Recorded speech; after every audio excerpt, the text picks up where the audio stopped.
Si tu n'as pas la force pour rentrer, c'est difficile. Parce qu'on va te terrasser et tu ne vas pas y arriver. Et vous n'avez pas constaté ce que les mamans disaient. Ils disent que pour entrer dans le royaume des cieux, c'est le fait de s'efforcer. Il faut que tu t'efforces.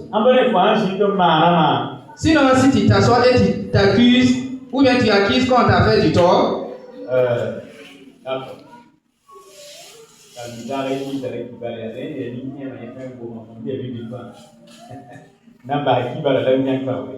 donc il y a un collaborateur, comme lui il est un peu avancé en âge, il a l'habitude de dire certains propos, mais moi je ne vais pas le répéter.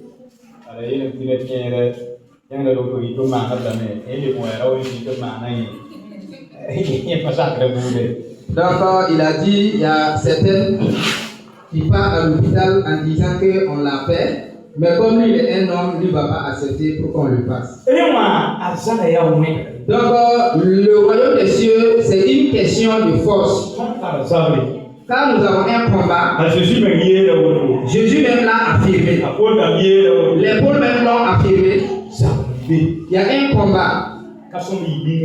Ça ne doit pas être une surprise pour nous. Éphésiens 6, 12. C'est là-bas on parle. Nous allons lire et ça sera visible. Éphésiens 6, le verset 12.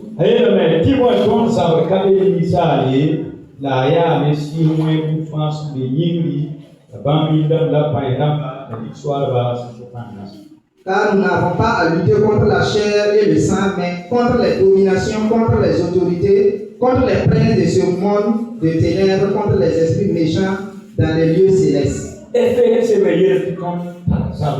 Le livre d'Éphésiens nous dit clairement que nous avons un combat.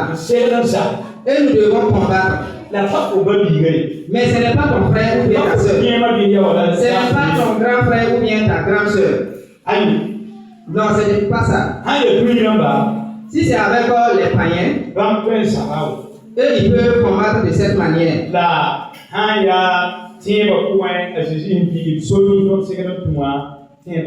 Mais si ce sont les instructions ou bien les directives que Jésus a établies, nous devons suivre cela. On ne doit pas combattre dans la chair. C'est pourquoi on dit que la foi chrétienne, elle est difficile.